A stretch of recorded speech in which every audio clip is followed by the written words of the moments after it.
I guess I was a little surprised when I looked yesterday and it had been a month since the last time I posted an update video on my 1955 Nomad project. So I've gotten some work done and made little progress, so it's time for another update. Here we go. As you can see on the car, last time I had just got the body back on the frame, and obviously I have a door back on it, but we'll start here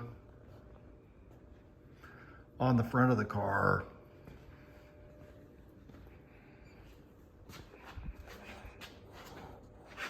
As of this morning, I have all of the suspension installed and also got the steering linkage hooked back up. What we're looking at here, I ended up using this combination for my disc brake conversion. It's what's called a zero offset kit, which means that these pieces, when they're bolted together, they do not widen the track width. A lot of the Tri-5 guys don't like having the wheels a little bit farther out on the car, so this kit gets us here. But basically, what you have to round up, the guy that sells the brackets doesn't source all the parts for you, so you had to go out and find them. But it's brake rotors off of a 1980 Trans Am that had a disc brake rear end. I had to find original 1961 through 68 Chevy Impala brake drum hubs. And those are not being made reproduction, so you have to find originals. And then Chevelle brake calipers. And that's the 69 to 72 version of that. So what I ended up with was the Global West upper and lower control arms. I have QA single adjustable coilovers, and then I reused original style spindles.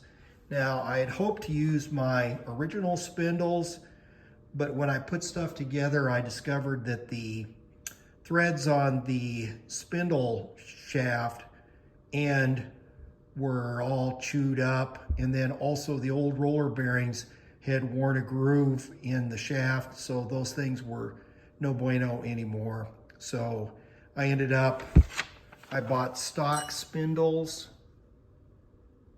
from Summit Racing, and they seem to work fine. So one other thing to note on this, it said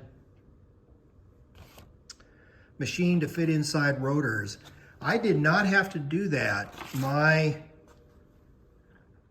brake drum hub went right inside the old Trans Am rotor, and everything just bolted up and fit together like it was supposed to. So that's what's going on there. Got the steering linkage hooked up. That stuff.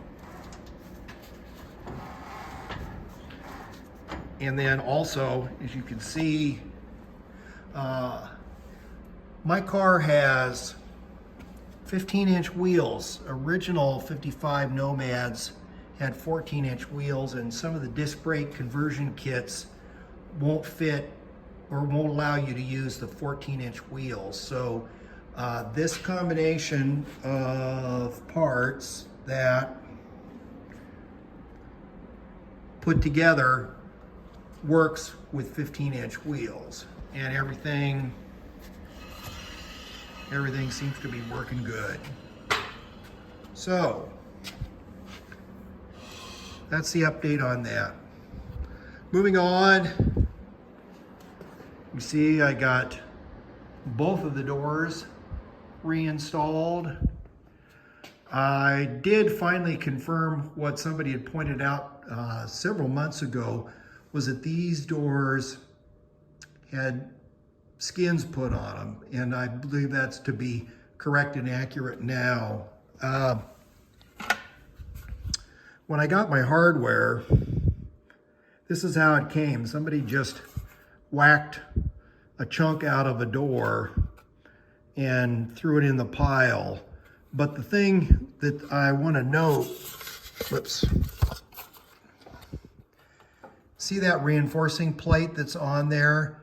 I believe that that is an indication of when you have original door skins, because when you look inside the door skin that I don't have that plate. So, door skins it was.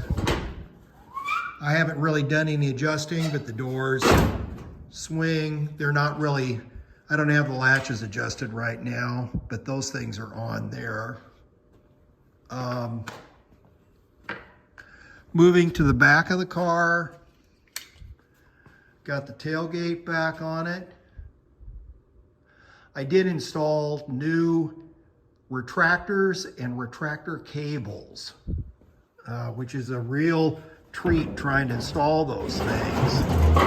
And now the liftgate opens and closes beautifully. Now on the 55s, it's easy to get the driver's side cable installed because there's a guide right up inside the body right there, because you have access through the filler door. But on the passenger side, it's really a two-person job. Somebody has to get underneath the car and fish the cable through the little cast iron guide block that's up inside the quarter, and then the other person can fish it out through the hole and then eventually connect it to the tailgate. So all that stuff got back together and works beautifully. So the tailgate's on, the doors are on. Last time I talked about a missing piece. This is my upholstery once again. I didn't have this pivot bracket. This thing bolts to that box. This thing has to get welded to the floor, but the pivot bracket will bolt on just like that. That bolt goes in there, and that allows the seat bottom to flip up so you can fold the seat back down. Now, we already talked about the latches. I've also discovered that I was supposed to have like a chrome washer and a screw that goes through here. So when you fold that down, I think it's supposed to sit on this thing, but that didn't get done when the upholstery got redone. So anyway, but that's it. Upholstery, tailgate, doors,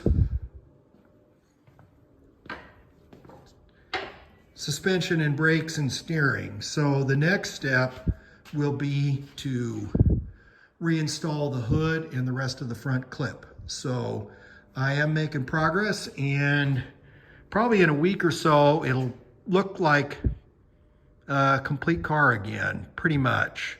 So that concludes it for today. Like, share, subscribe. Comment if you see fit. Thanks for watching.